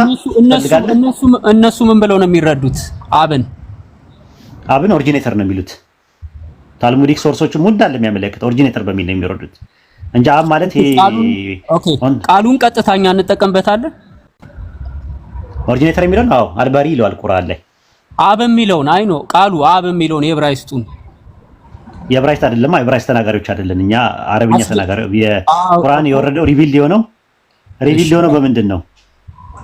በአረብኛ ነው። በአረብኛው ቃሉ በአረብኛ ነው የኛ። እነሱ ጋራ ግን የሚጠቀሙ ዳይሬክትሊ በዕብራይስጡ ኤብ የሚለው ነው። ኤቢ አብ እሱን ቃል እኛ ወስደን አንጠቀምበትም አይደል? እኛ በዕብራይስጥ ተናጋሪዎች አይደለንም። ቋንቋ እኮ ነው ቋንቋ። ዕብራይስጥ ተናጋሪዎች አይደለንም እኛ ዕብራይስጥ ተናጋሪዎች ስላልሆንን ነው። ኦኬ እሺ። በክርስቲያኖችስ አንደርስታንዲንግ አብ የሚለውን እኛን እሱ ሌላ ነው። ኦንቶሎጂካል አንጠቀምም። ማንጠቀምበት ምክንያት አለን። ለምን? ኦንቶሎጂካሊ ነው እነሱ የሚወስዱት። ኦንቶሎጂካሊ አንዴ ክፈትልን። አብ የሚለውን አስገኛ እንለውም አይደለ ኡስታዝ? ተሳስተዋል ነው የምንለው። እነሱ ባይብል የወሰደው እነሱማ አብ ወልድ መንፈስ ቅዱስ ይላሉ። ኦንቶሎጂካል ነው የወሰዱት። ክፈትለት ራሱ ዲክሽነሪ ላይ ክፈትለት ትንሹ እና ታች ላይ ታገኘዋለህ። ሄብሪው የሚለው ላይ አካዳሻን ፖሊሻን ምናምን አለ። ከዛ በኋላ የመጨረሻውን ያለውን የሄብሪው የሚለው ጋር ትገባለህ። የሄብሪው ማብራሪያ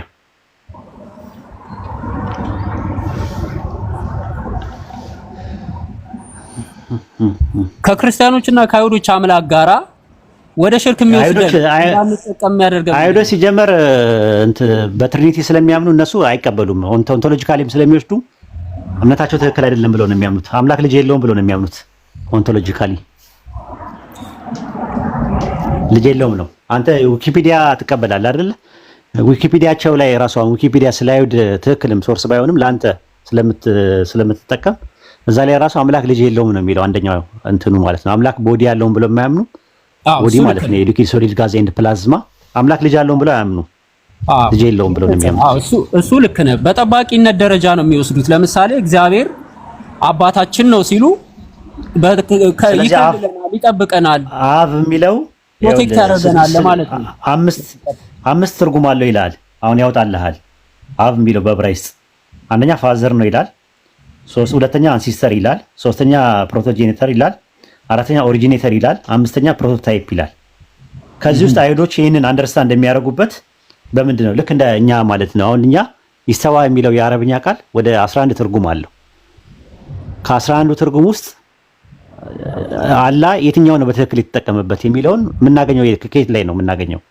ከቋንቋ ትርጉም ላይ ነው የምናገኘው ወይስ ከቀደምት ሰለፎቹ ይስተዋ የሚለውን በምን መልኩ ተረጎሙት የሚለውን ነው የምንረዳው ብለን ስንል ቀደምት ሰለፎቹ ይሄ ቃል በዚህ መልኩ ነው የተረዳ ነው የሚለውን ነገር ነው የሚያስቀምጡት። ታልሙዲክ ሶርስን ብትመለከተው፣ ሚድራሽን ሶርስ ብትመለከተው፣ ታርገምን ብትመለከተው አብ የሚለው የዕብራይስጥ ቃል ኦሪጂኔተር በሚል ነው ያስቀመጡት። አላህ ኦሪጂኔተር እንደሆነ ደግሞ በቁርአን ላይ ያለ። ኦኬ አስገኝ አብ የሚለውን አስገኝ ብለን እንድንወስድስ ተጠቀሙበት የሚል ቀኖና አለ፣ ትምህርት አለ የታዘዘ ቁርአን ላይ አለ። አስገኝ በሚል መጥቷል። አስገኝ በሚለው እንጠቀማለን። ቁርአን ላይ ያለው ነው የምንጠቀመው። ከአይሁዶች ጋር አመሳሰለን። ቁርአን ላይ አልባሪ ነው የሚለው እነሱ ቋንቋ ነው፣ ሊንጉስቲካሊ ነው። ለምሳሌ አምላክ የሚል አለ ባይብል ላይ። አምላክ በሚል ተጠቀሙ የሚል አለ። አምላክ በሚል ማለት አምላክ የሚለውን ቃል ተጠቀሙ የሚል አለ በቁርአን ላይ። ልታሳየን ትችላለህ? አረበኛው ላይ አይ እኔ አላየሁም፣ አልሰማሁም እንደዚህ። ኢላህ ብቻ ነው ያለው። እኔ ኢላህ የሚል ነው፣ አምላክ የሚል የለም። ስለዚህ አምላክ የሚለውን መጠቀም የለብህም። ኦኬ ቁርአን ላይ የታዘዝነውን ብቻ ብንጠቀም አይሻልም ከነሱ ጋር ከማመሳሰል እኮ? ስለዚህ አምላክ የሚለውን ለምን ትጠቀማለህ? አላህ አምላክ ነው ብለህ ታምናለህ ማለት? አላህ አምላክ ነው ብለህ ታምናለህ ወይ እንዴ? አዎ አምላክ ነው የሚል ማስረጃ አለ? ቁርአን ላይ አረብኛው ላይ አምላክ የሚለው አረብኛው ላይ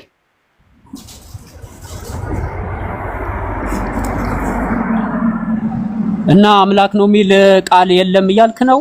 እኔ ግን አይቻል አይ ቲንክ አረብኛው አላቅም ኢላህ የሚል ቃል አለ። አንተ ከመጣው እኮ አንተ የመጣው ሎጂክ ነው። ኢላህ የሚለው ኢላህ የሚለው እሺ ቀጥል። አሊላህ የሚባል ነገር የለም። ተው አሁን አንተ ትላለህ አላህ ማለት አሊላህ ነው ስትል ነበረ። እሱም ስተት ነው ራሱ ማለት ነው። አላህ የሚለው እንደሱ ለማለት ፈልጌያለሁ። ኢላህ ብለህ ብቻ ተጠቀም። ኢላህ ማለት አምላክ ማለት ነው። ኢላህ ማለት አምላክ ማለት ነው። ትርጉም የስሙ ትርጉም ቋንቋ ነው የሚያግባባን። አሁን እነሱ ኢላህ የሚለው ግን ስላለ አምላክ የሚል ስም አለ በሚለው እናስተካክለው አይደል እኮ። ኢላህ የሚለውን ወደ አማርኛ ስንተረጉመው አምላክ ብለን እንለዋለን እኛ በቋንቋችን ስለተግባባን። ረብ የሚለውን ደግሞ ጌታ ብለን እንጠቀማለን። ስንተረጉመውና ወደ ቋንቋችን ለመግባባት ነው ያመጣ ነው። ገብቷል? ለመግባባት ነው ያመጣ ነው። ለምሳሌ በእንግሊዝኛ አላህ አምላክ ነው ለማለት ስትፈልግ ምንድን ነው የምትለው? አላህ አምላክ ነው ስል በእንግሊዘኛ አላህ ኢዝ ጋድ ነው ማለት አላህ ኢዝ ጋድ ግን ጋድ ነው። አላህ ጋድ ነው ግን ጋድ ማለት ነው የጣዖት ስም ነው።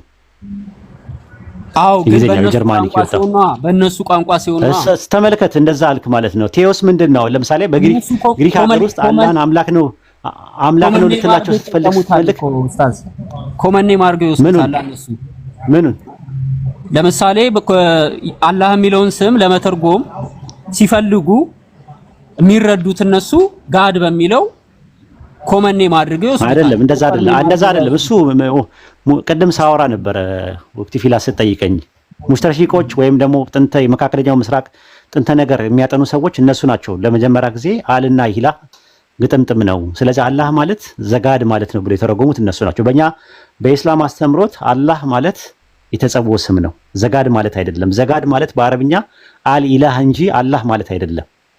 የባይብልም ስትመለከተው ዘጋድ ብሎ የሚያስቀምጡት ለጣዖቶቹ ዘጋድ የሚለውን አልኢላህ እያሉ ለምሳሌ አንደኛ ነገሥት ምዕራፍ 18 ኤልያስ በዓል ለሚባለው አምላካችሁ ተኝቷል፣ አምላክ ተኝቷል ቀስቅሱት ሲል አምላክ ለሚለው ቃል የሚጠቀመው ዴፊኒት አርቲክል ነው። ዘጋድ የሚለውን የሚጠቀምበት አልኢላህ ብሎ ነው የሚያስቀምጠው። ሆቴዎስ ግሪከኛው ራሱ ማለት ነው። ሃ ኤሎሃ በዕብራይስጥ።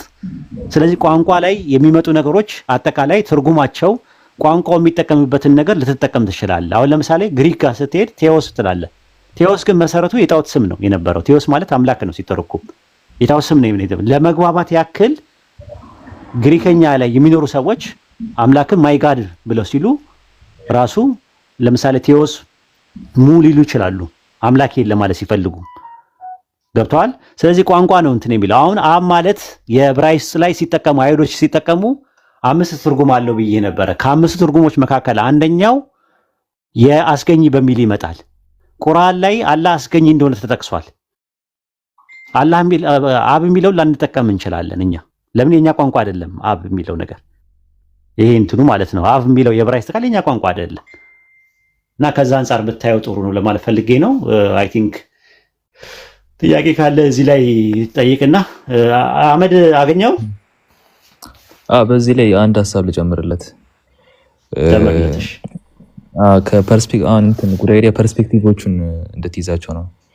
ፐርስፔክቲቮች በተለያዩ የንጽር ሀሳቢያን መካከል የሚነሱ ነጥቦች አሉ። አንዱን ወሂድ ማስተውልሃል። እንዴት መሰለ ይሄ ከስም አኳያ የሆነ ማህበረሰብ ያን ማህበረሰብ በሃይማኖት ልትወስደው ይችላል። ያን ማህበረሰብ እንደ ሀገር የታነጸም ልትወስደው ይችላል። በሆነ መንገድ የታነጸ ማህበረሰብ አለ እና ያ ማህበረሰብ አምላክን ለመወከል የሚጠቀመው ስም ሊኖር ይችላል። ለምሳሌ እኛ አምላክ እንልን እንችላለን። ወጣ ስትል ጋድ ልትል ትችላለህ። የሆነ ወደ ግሪክ አካባቢ ምናምን ብትሄድ ደግሞ ቴዎስ ልትል ትችላለህ። ገብቶሃል? አሁን ሁሉም ማህበረሰብ አምላክን በሚያስብበት እሱን በሚጠራበት ስም መሰረት ነገሮችን ሊያበጅ ይችላል። ለምሳሌ ቴዎዶር የሚባል ስም አለ በግሪክ። ቴዎዶር የሚለው ቴዎስ እና ምንድን ነበር ሌላኛው ከሁለት ቃል የተያያዘ ነው። ቴዎዶር ማለት የአምላክ ስጦታ ማለት ነው ትርጉሙ። የአምላክ ስጦታ ሲባል ትርጉሙ ምንም ችግር የለውም። ግን ቴዎስ የሚለው የአላህ ስም ነው ወይ ብለህ ብትጠይቅ አይ የአላህ ስም አይደለም ነው። የአላህ ስም ነው ማለት አችልም። ሚንስ አላህ መጥቶ ራሱ ቴዎስ የኔ ስም ነው አላለም። ነገር ግን ማህበረሰቡ እንደ ማህበረሰብ አምላክን ለመወከል የሚጠቀመው ስም አለ። ስለዚህ የሆነ ቴዎዶር ብሎ አምላኩን በመወከል የሚጠቀም ስም ቴዎስ እያለ አምላኩን ለመወከል የሚጠቀም ማህበረሰብ አለ። ካሴ ሙስሊም ደግሞ እኛ አላህ እያለን አምላካችንን ልንወክል እንችላለን። አብደላህ ሊባል ይችላል። ደግሞ የሆነ ሰው የአላህ ባሪያ ሊባል ይችላል። አሁን ሜታፊዚካሊ ወይም ኦንቶሎጂካሊ እነዚህ ሁለቱ አካላት የተለያየ አምላክ አላቸው ማለት አንችልም። ምናልባት ያ ቴዎዶር የሚለው አካል ከኤክስፕሬሽን አኳያ የራሱን ዲፊኒሽን ለአምላክ ሊሰጥ ይችላል። እኛም ደግሞ ልክ እንደዛው ቴዎስና ዶሮን ጀዛከላህ አቡበከር ሜታፊዚካሊ እና ኦንቶሎጂካሊ ልዩነት አለን ማለት አንችልም። ከሜታፊዚክስ እና ከኦንቶሎጂ አኳያ ያለውን ዲፊኒሽን ብትመለከቱ ደስ ይለኛል። ይሄ በአረብኛ ላይ አልኢስም የሚሉት ነገር አለ እና ሁለተኛው ደግሞ አልሙሰማ ስያሜ ያለና ተሰያሚ የሚባል ነገር አለ።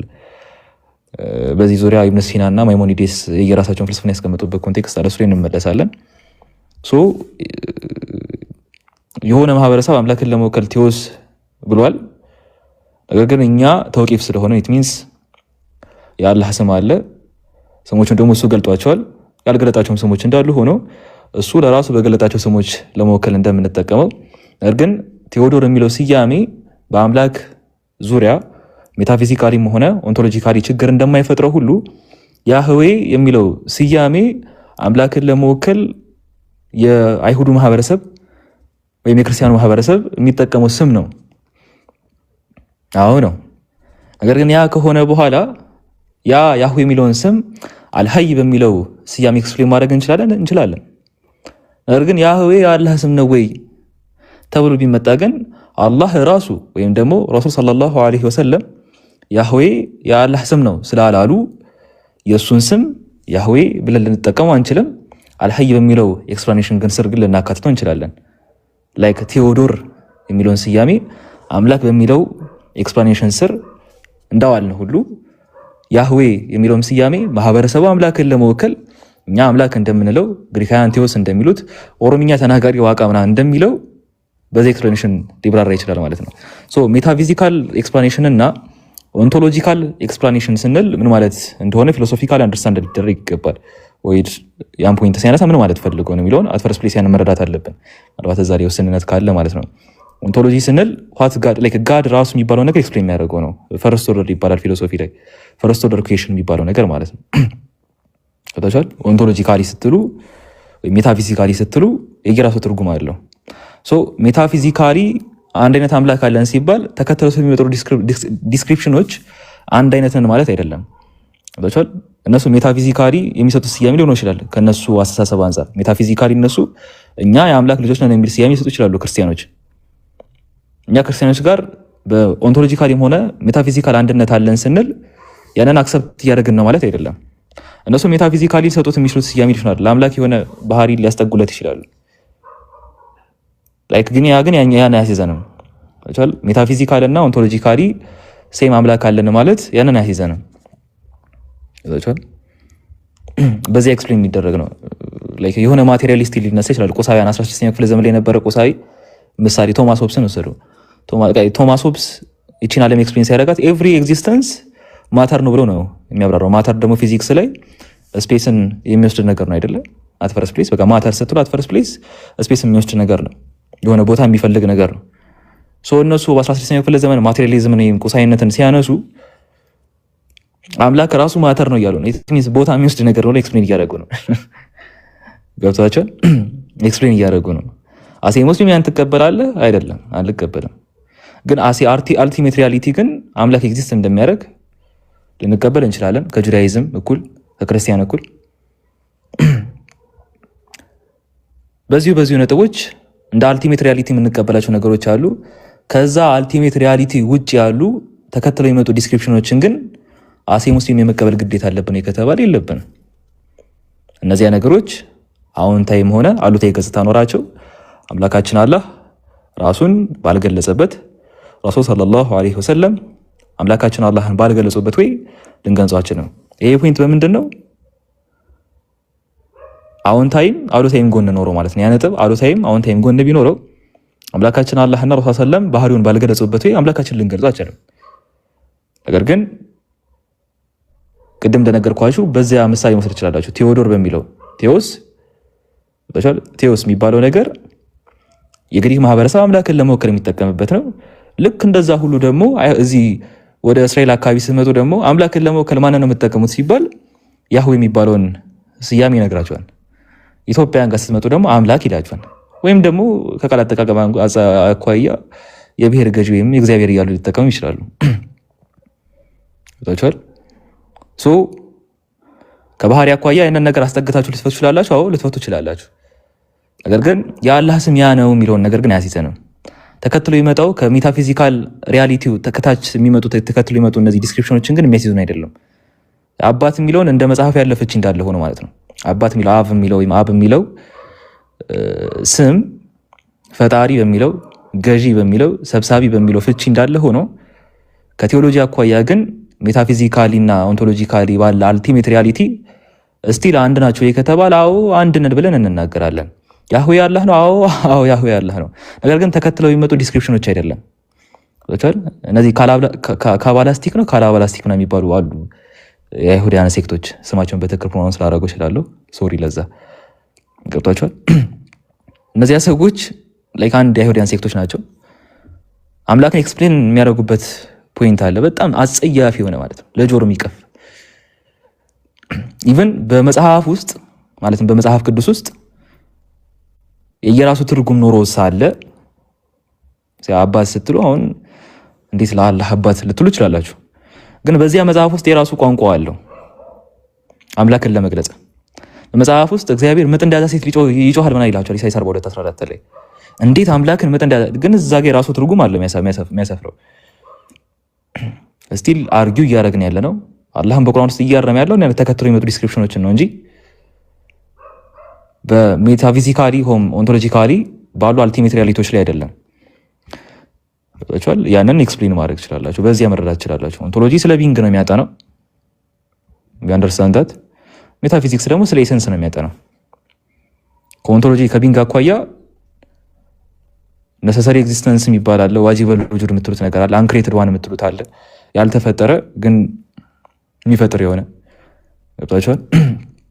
በኢንፋይናይት ሪከረንስ ኤክስፕሌን ልታደርጉት የማችሉት የሆነ አንድ ፐርሰናል የሆነ ጅማሮ አለ አምላክ ልንለው የምንችለው ከቢንግ አኳያ ኤክስፕሌን ካደረግ ነው። ከሜታፊዚክስ ከኤሰንስ አኳያ ደግሞ ኤክስፕሌን ካደረጋችሁት ዘላለማዊ የምትሉት ሊሆን ይችላል፣ ሲምፕል ልትሉት የምትችሉት ሊሆን ይችላል፣ ኦምኒሳይንት ሁሉን አዋቂ ሊሆን ይችላል፣ አዛኝ መርሲፉል ልትሉት ሊሆን ይችላል።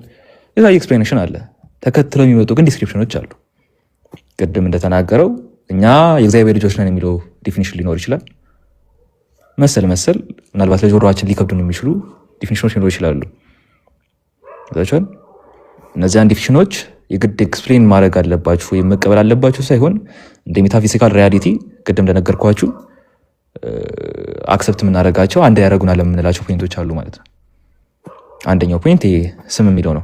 ቅድም ስም በሚለው ላይ ያህዌ በሚለው ላይ ጥሩ ፖይንቶች ተነስተው ነበር። የየራሳቸው ፐርስፔክቲቭ አስቀምጧል በንጽር ውስጥም ሆነ ከንጽር ውጭ ባሉ ስኮላሮች ዘንድ። ያህዌ የሚለው እንደ ኮንሰንስ የተቀመጠ ነገር አለ። ገብቷቸዋል። እንደ መስማሚያ የተደረገ ፖይንት አለ። ያንን አንድ ማሳያ ከ6000 በላይ ምሁራን 20 ዓመት ምናምን በሚፈጅ ጊዜ ውስጥ የጻፉት ታንክሬል ባይብል ዲክሽነሪ ላይ ቅጽ 6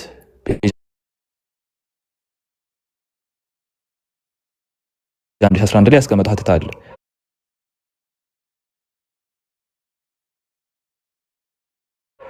የአምላክን ስም ያህዌ የሚለውን ይጠቅስና ግራ መጋባት አንድ ነጥብ ያስቀምጣል። ከትርጉም አኳያ ያለውን አናውን መሆን ወይም አለመታወቅ፣ ከኦሪጂን አኳያም ያሉ አለመታወቆችን እንዲሁም ደግሞ እነዚህ ነገሮች ባይታወቁም እንኳን የሚሰጡ ደግሞ ሀተታዎች አሉ አይደለ? ለምሳሌ ዙልቀርኔንን ወሰዱ። ዙልቀርኔን በባይብል ላይ ያለው አይዴንቲቲ ማን ነው የሚል ፖይንት ሊነሳ ይችላል። አሌክሳንደር ዘግሬት ነው ያሉ ሰዎች አሉ። ቂሮስ ነው ያሉ ሰዎች አሉ። አሌክሳንደር ዘግሬት ነው ሲሉ የራሳቸው ያስቀመጡት ፖይንት አለ። ቂሮስ ነው ሲሉ ትንቢተ ዳንኤል ምዕራፍ 8 ቁጥር 3 እየጠቀሱ ሁለት ቀንድ ሲባል ዙልቀርኔን ባለ ሁለት ቀንድ ማለት ነው። ሁለት ቀንድ ሲባል ሁለት ሲገዛቸው የነበሩ አካላትን ይወክላል። ቂሮስ ነው እያሉ የሚያስቀምጡት ሀተታዎች አሉ። ልክ እንደዛ ሁሉ ከትርጉም አኳያ እንዲህ ነው ተብሎ ግልጽ ነገር ባይመጣ እንኳን ስኮላሮች ያንን ነገር አናን የሚለውን ነገር እንዳሰፈሩ ሳለ የራሳቸውን ደግሞ ሐሳብ ሲያሰፍሩ ትመለከታላችሁ። ያህዌ በሚለውም ላይ አናውን ነው ትርጉሙ አይታወቅም። አነባነብ አኳያም ይሄ ነው የሚባል አነባነብ የለውም። ቅድም እንደነገርኳቸው አንደኛ ከአዶናይ ከሚለው ስም ጋር በማዋሃድ ነው ያህዌ የሚለውን ስም የተሰጠው የሚላለ።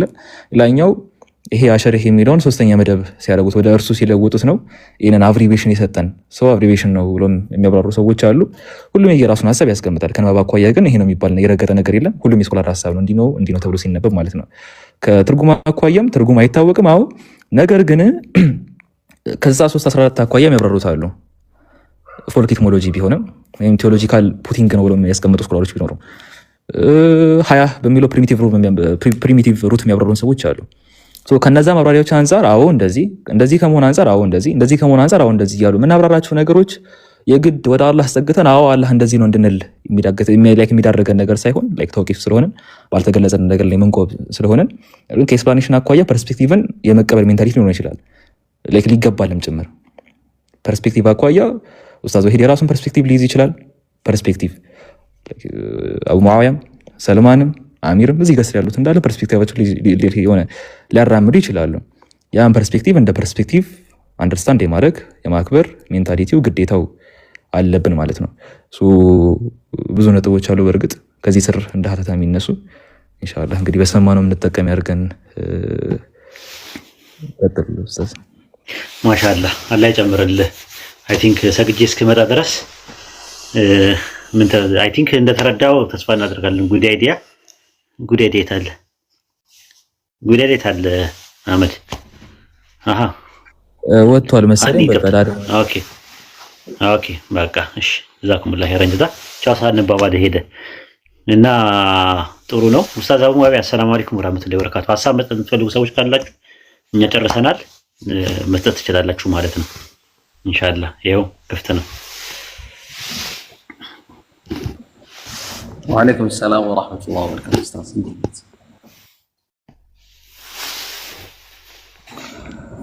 ሀሳብ ልስጥ በዚህ ርዕስ።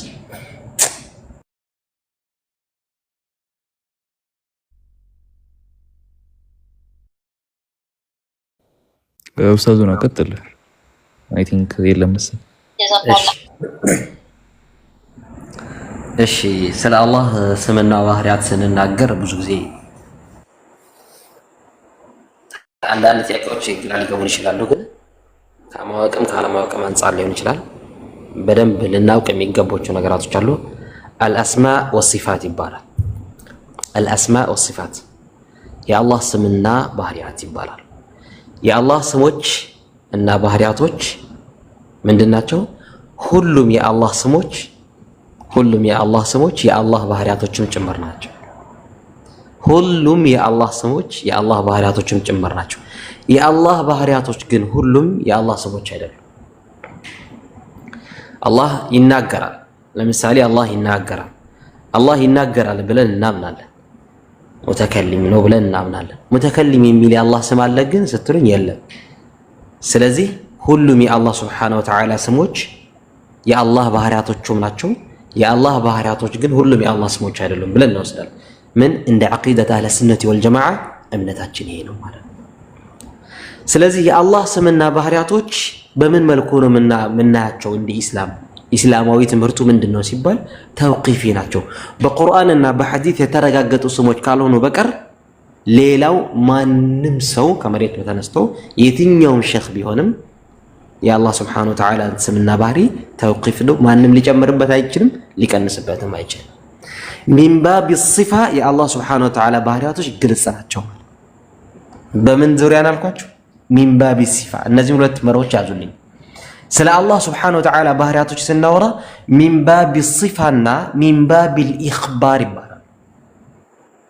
ምንድን ናቸው አልኳችሁ? ሚን ባቢ ሲፋ ከሲፋ አንጻር ሁሉም የአላህ ሱብሓነሁ ወተዓላ ባህሪያቶች ተውቂፊ ናቸው። ሁሉም የአላህ ባህሪያቶች የተገደቡ ናቸው። ሁሉም የአላህ ባህሪያቶች በቁርአንና በሐዲስ የመጡልን ናቸው። ስሞቹ በቁርአን መጥተዋል። ምንድን መጥተዋል?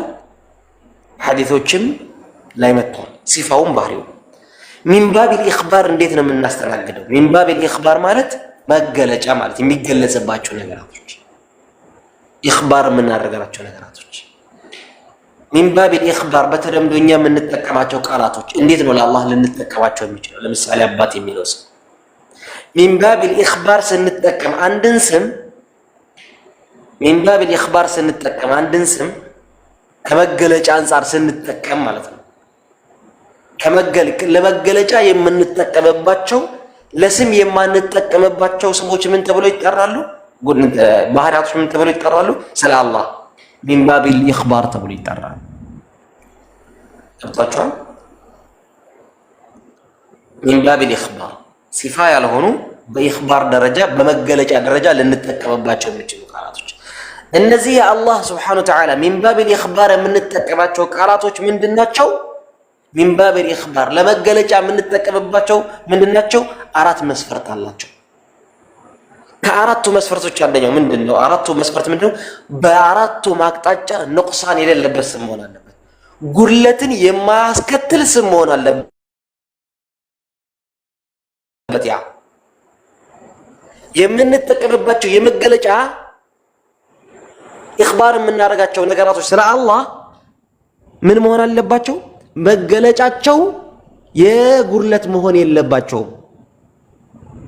ለምሳሌ ልጅ ወለደ፣ ልጅ አገኘ የሚለውን አብ ለሚለው ቃል ከተጠቀም ሚን ባቢል ንቅሳን ውስጥ ይገባል። ሚን ባቢል ኢኽባርም አይመጣም ይሄ ስም ማለት ነው። ገብቷችኋል? ለመገለጫም አይመጣም። ምክንያቱም አላህ ሱብሓነሁ ወተዓላ በጉድለት የሚጠቀስበት ስም የለንም። በጉድለት የሚጠቀስበት ስም አይገባውም በየትኛውም ቋንቋ። ሚን ባቢል ኢኽባር ግን የምንጠቀምባቸው አጋጣሚዎች ይኖራሉ። ሚን ባቢል ኢኽባር የምንጠቀምባቸው ጊዜ ቦታዎች ይኖራሉ። ለምሳሌ ሚን ባቢል ኢኽባር አራቱ አቅጣጫ ላይ ስታዩ ጉድለት የሌለበትን ስም ጉድለት የሌለበት ነገር ከሆነ ያንን ሚን ባቢል ኢኽባር እንጠቀማለን። ሚን ባቢል ሲፋ ግን አንጠቀምም። ሚን ባቢል ሲፋ እንጠቀምም። ሚን ባቢል ኢኽባር ግን ያንን እንጠቀምበታለን ማለት ነው። መገለጫ ሰዎች ተስማምተው ለአምላክ የሰጡት ጉድለት የሌለበት ስም ጉድለት የሌለበት ባህሪ ከሆነ ይችላሉ። ገብታችኋል? አብ ማለት ለምሳሌ ሚን ባቢል ኢኽባር መጠቀም እንችላለን። ምን ማለት ነው ትርጉሙ እንላለን። ማንንም ሰው ስለ አላህ ሱብሓነሁ ወተዓላ አይ አምላክ በዚህ መልኩ ተገልጿል፣ በዚህ መልኩ እንትን ብሏል እንትን ብሏል ማለት ምን ማለት ነው ብለን እንጠይቃለን። ለምሳሌ ምን ማለት ነው? አስገኚ፣ ሁሉ ነገር አድራጊ፣ ሁሉ ነገር ፈጣሪ የሚለው መገለጫ በእነሱ ዘንድ ይሄ መገለጫ ካለ ሚን ባቢል ኢኽባር እንጠቀማለን። ይሄን ቃል ሚን ባቢል ኢኽባር ይሄን ቃል እንጠቀማለን። ሚን ባቢል ሲፋሳ አንጠቀምም። የአላህ ሱብሓነሁ ወተዓላ ባህሪያቶች ቅዱስ ስሞች ምንድናቸው? የተገደቡ ናቸው። ስለዚህ በአላህ ሱብሓነሁ ወተዓላ ስምና ባህሪያት ዙሪያ ላይ ያው ሰፋ ያለ ገለጻው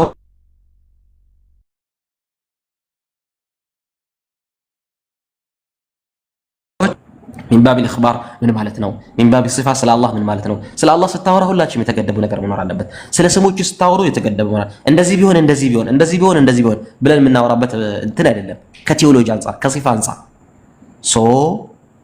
ሚን ባቢል ኢኽባር የምንጠቀማቸው ቃላቶች ማህበረሰቡ ዘንዳ ምን መሆን የለበትም ብዬ ከአራት ማቅጣጫ ጉድለት የሌለበት ስም መሆን አለበት። ሲተረጎም ራሱ ጉድለት የሌለበት ስም መሆን አለበት። ስለዚህ ከዛ አንፃር ነው ብዙም ያው ከእውቀት አንፃር ይሄ ይበቃናል። ፈኢን አኽጠእቱ ሚንሁ ሚነ ሸይጣን ነሰብቱ ሚን አላህ ስለ አላህ ባህሪያቶች ጉዳይ ላይ ጥያቄ መጠየቅ ትችላላችሁ የፈለጋችሁት። ኡስታዝ ከመጣ እናስረክባለን። ጀዛከላሁ ኡስታዝ። ግን አሁን እዚህ ላይ ሞስት ኦፍ ታይም የማየው ነገር ስለሆነ ከስም አኳያ አጋጥሟቸው አያውቅም። ብዙ ጊዜ እኔም አጋጥሞኝ ያውቃል እና ፐርስፔክቲቭ ይነሳል እኮ ሁሉም የየራሱን ፐርስፔክቲቭ የሚያነሳበት ኮንቴክስት አለ። አሁን ኡስታዝ መጀመሪያ ሲጀምር የዘጋው ነገር አለ። ባረከላሁ ፊክ አላህ መልካም እውቀቱን ሁሉ ይጨምርልህ ኡስታዝ። መጀመሪያ የዘጋው ነጥብ አለ። ምንድነው? ላይክ አላህ ባህሪያቶች ሊኖሩ ይችላሉ። አላህ ደግሞ ያስቀመጣቸውን ስሞች አሉ ለራሱ መገለጫ አድርጎ። አላህ ተናጋሪ ነው ብለን እናምናለን። ላይክ ተናጋሪ ነኝ የሚል ስያሜ ካላስቀመጠ ግን አንተ ተናጋሪ ነህ ልንለው አንችልም።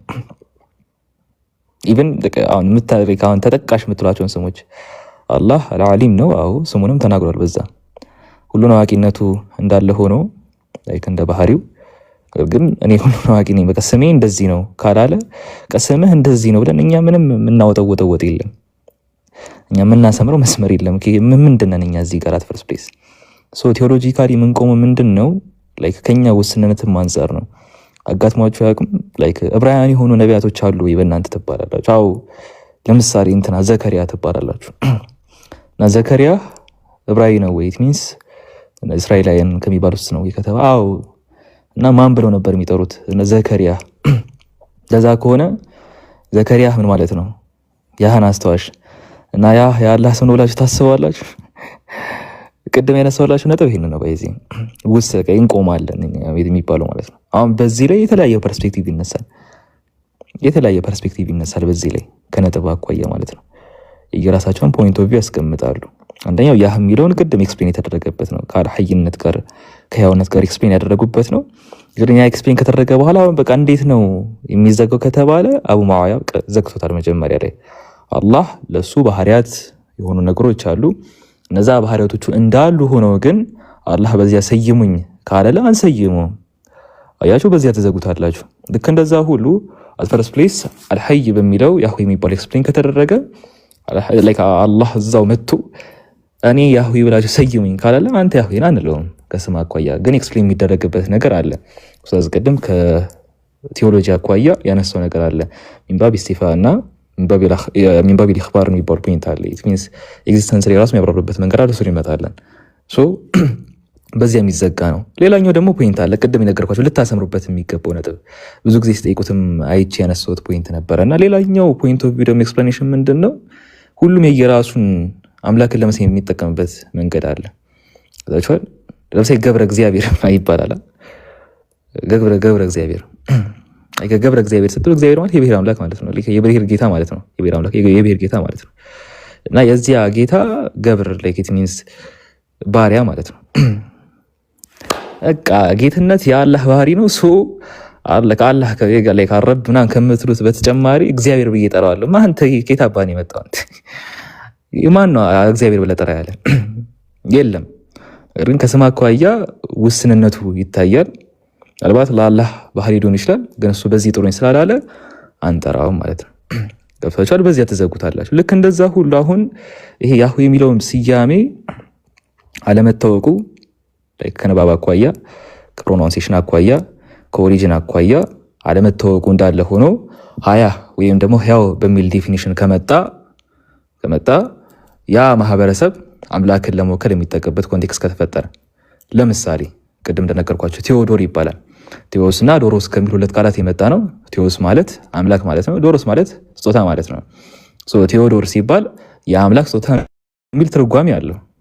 ያ ማህበረሰብ አምላክን ለመወከል ቴዎስ የሚል ቃል ስለሚጠቀም በዚያ ስያሜ ቴዎዶር ብሎ ተተረጎመ። ሚንስ በአማርኛ ደግሞ ቴዎድሮስ የምንለው ማለት ነው። ቴዎድሮስ ማለት የአምላክ ስጦታ ማለት ነው። ወደ ግዕዝ ስታመጡት ነው። ሚንስ ግሪካዊ ስታደርጉት ትርጉሙ ምንድን ነው? የአምላክ ስጦታ ማለት ነው። ወደኛ ቴዎድሮስ ይሆናል።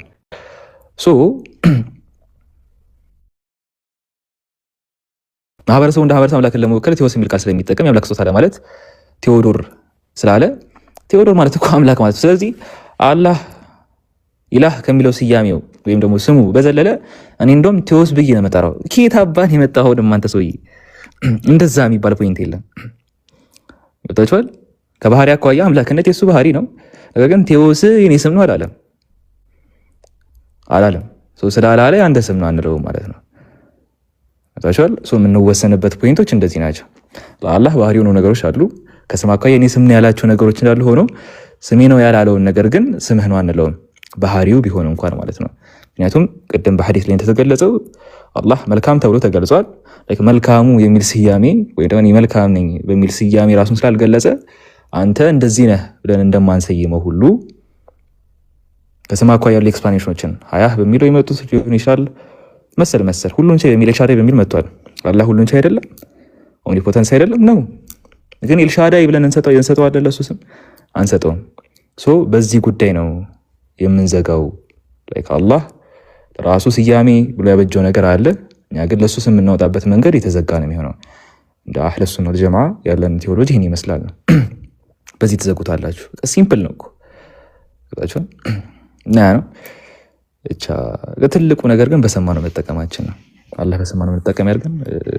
ኡስታዝ አለ ድምፅ ላሰማ ብዬ ነው እና ጀዛከላህ ኸይረን ጀዛ ጀዛኩሙላህ ኸይረን ጀዛ አቡ ሙአዊያ ኡስታዝ አቡ ሙአዊያ ያንን ነው እያለን ያለ ነው። አሁን ምንድነው አይደንቲቲ ነው እነሱ እኛ የባይብሉ አምላክና የቁርአኑ አምላክ ይለያያል የሚል ትምህርት ስለሚያመጡ ነው እና እነሱም ፖለቲካን የሰሩበት ልጁ ላይ ማለት ነውና ጥንቃቄ እያንዳንዱን ነገር ምንናገራችን ጥንቃቄ በተሞላበት ምን ለማለት ፈልጋችሁ ነው ምን ለማለት አልፈለጋችሁም የሚለውን ሁለቱን ነገር በደንብ ማስቀመጥ መቻል አለበት።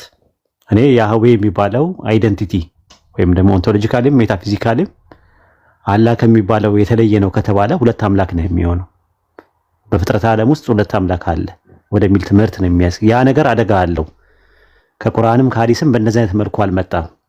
ራሱ የመጽሐፉ ባለቤቶች የፈጠራቸው አምላክ ሌላ ነው፣ ሙስሊሞችን የፈጠረው አምላክ ሌላ ነው አይነት ነገር እኛ ጋር የለም። እንደዚህ አይነት ነገር የለም። በተረፈ እኔ ያህዌ የሚለውን ለጸሎት አልጠቀምበትም፣ እግዚአብሔር የሚለውን ለጸሎት አልጠቀምበትም። ከኮምፓራቲቭ ሪሊጅን ባይብልን ጠቅሼ በራሴ በደዋ ሳደርግም ስጠቀምም አምላኪን ስጠቀም እንደዛ ብዬ አልጠቀምም። ያህዌ ሆይ ምናምን እያልኩኝ አንድ ቀንም ትዝ ብሎኝ አያውቅም። ራሱ እንደዛ አልተለመደም ራሱ ማለት ነውና አምላክ ማን ነው ብባል አላህ ነው ብዬ ነው ማስቀምጠው። እና የአብርሃም የይስሐቅ ያዕቆብ አምላክ ነው ወይ ከተባለ አዎ ነው። በቁርአን ውስጥ ኢድሪስ የሚባል ነብይ አለ። በባይብል ውስጥ ደግሞ ሄኖክ የሚባል ነብይ አለ። ቁርአን ላይ ሄኖክ ማለትና ኢድሪስ ማለት የስማቸው ትርጉም ይለያያል። አይታ ከሆነ ማለት ነው። ሄኖክ ማለት ሌላ ትርጉም ነው ምናምን፣ ግን ባይብል ላይ ያለው ሄኖክና ቁርአን ላይ ያለው ኢድሪስ በማንነት ስንት ናቸው? ትንሹ አንድ ናቸው። አልቲሜት ሪያሊቲ የምንለው ይሄንንም አይደለም አንደርስታንድ አላደረኩም። እሱ ነው እኮ የምልህ እኮ። ስለዚህ አሁን ምንድነው እንትን ነው እስቲ እኮ ቁርአን ላይ ሄኖክ የሚል አለ ብሎ አንድ ሰው ሊሞግተኝ ይችላል ራሱ።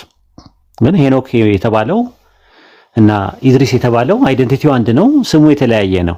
አላህ ሐኑክ በሚለው እንደውም ማን ነው ሐኑክ ነው ምናምን የሚባል ስም አለው በአረብኛ መሰለኝ ባለሳሳት ኡስታዝ ሙአዊያ ያረመኛል።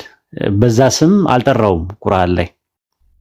ሐዲስ ላይ ግን አለ ራሱ አላህ ያለው ኢድሪስ ማለት አስተማሪ ነው።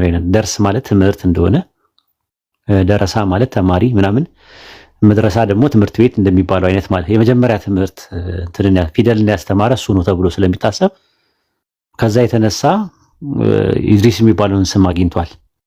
ያ ማለት ባይብል ላይ ስታነበው አይደንቲቲውን ታገኘዋለህ። ከዛ አይደንቲቲው ምናምንና ቁርአን ላይ ያለው ኢድሪስ እና ባይብል ላይ ያለው ሄኖክ አንድ ናቸው ወይ ብትለኝ አዎ ነው የምልህ እኔ። ከዛ እስቲ የታለ ሄኖክ የሚል ነገር የታለ ቁርአን ላይ? ሄኖክ ብዬ እኔ አልጠቀምም እኮ ራሱ አልተጠቀምኩም፣ ግን እንዲገባ እንድንግባባ ኮምፓራቲቭ ሪሊጅን ላይ እየሰራን ስላለን እንድንግባባ ከሚለው አንጻር ነው። እንደዛማ ከሆነ ሙፈሲሮችም እኮ ሱረቱ በቀራ ምዕራፍ ቁጥር 146 ላይ ያለውን ነብያቸው የሚለውን ነገር ሳሙኤል ብለው አስቀምጠውታል። እንትን ላይ አንደኛ ሳሙኤል ላይ ሲያዩት ታሪኩ ስለተመሳሰለባቸው ሳሙኤል ብለው አስቀምጠውታል። ግን ከሐዲስ ላይም አልመጣም ከቁርአንም ላይ አልመጣም፣ ስሙ አልተጠቀሰም ነብዩ። እና እንደ አይነት ነገሮች አሉ ለማለት ተፈልጎ ነው። ሰፋ ያለ ነገር ይፈልጋል እንጠቀማለን ነው። ምንድነው ያንን አይደንቲቲ እንዴት እናጠልሸው ነው።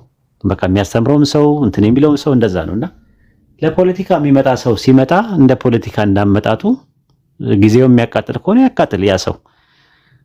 እኛ የምንመጣው እዚህ ጊዜ ተርፎን አይደለም። ስንመጣ ሰው እንዲሰልም እንፈልጋለን። ስለ እስልምና ጥሩ ግንዛቤ እንዲኖራቸው እንፈልጋለን። ኮምፓራቲቭ ሪሊጅን ለእውቀት ሼር ለመደራረግ ነው የምንመጣው። ጠልፎ ለመጣል ማንንም ጊዜውም የለንም፣ ጉልበቱም የለንም፣ አቅሙም የለንም። እንዲህ አይነት ነገሮች አልባሌ ነገር ውስጥ አንውልምና ከዛ አንፃር ነው ሃኒ ያለች ሃኒ ከዛ እንዴ ሁለተኛ ሚስት ነበረችው። እንደውም ይበዛሉ ምናምን። አረ እንደውም 4 ነው ያገባው ሲጀመር። ልጆቹ በዛ ይላሉ። አንደ ገብቷቸዋል። እንዲህ ሊያስቡ ይችላሉ። አሁን ከአይደንቲቲ አኳያ የነበራቸው ኤክስፕላኔሽን ይሄንን ነው። አንዱ 3 ወልዷል ሊል ይችላል። አንዱ ቀይ ነው፣ አንዱ አጭር ነው፣ አንዱ ረጅም ነው ሊል ይችላል። አሁን ስለ ስንት አህመድ ነው እየተወራ ያለው ነው ትልቁ ነጥብ። ስለ ስንት አህመድ ነው እየተወራ ያለው? እስኪ ኮሜንት ላይ እንዲያስቀምጡልኝ። ስለ ስንት አህመድ ነው እየተወራ ያለው? ስለ ስንት አህመድ ነው የተወራው? ቶሎ በሩ። እነሱ መች ይገባቸዋል። ማሻአላ ገባ እንዴ ይለዋል። አሁን ታያለህ። ስለ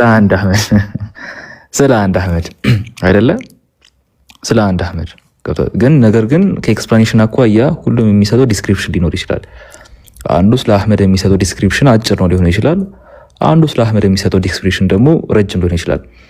አንዱ 3 አገባ ሊሆን ይችላል። አንዱ 1 አገባ ሊሆን ይችላል። አንዱ 5 ወለደ ሊሆን ይችላል። አንዱ 1 ወለደም ሊሆን ይችላል። ሁሉም የየራሱ ዲስክሪፕሽን ይኖረዋል።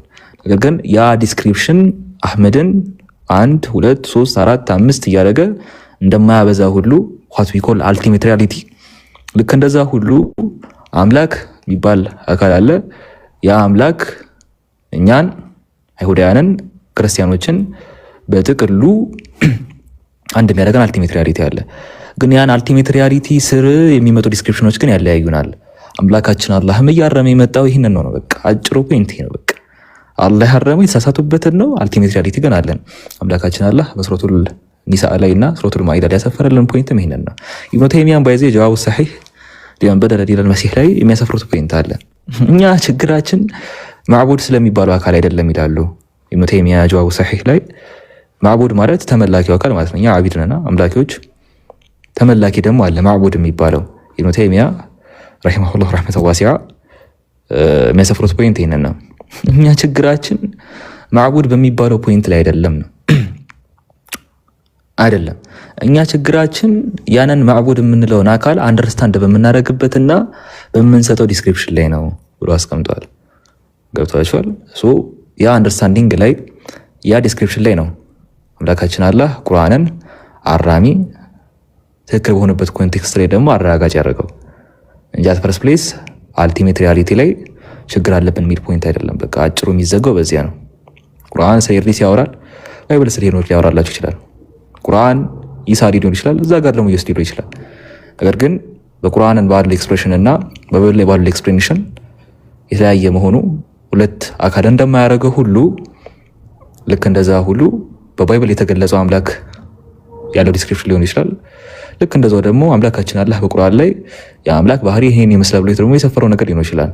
ያ ሁለት አካል ሁለት ኦንቶሎጂካል ዲስክሪፕሽን ያላቸውን አካላት አያሲዘንም ነው። በዚያ ነው መወሰድ ያለበት። ያን ይመስላል። ባረከላሁ ፊኩም።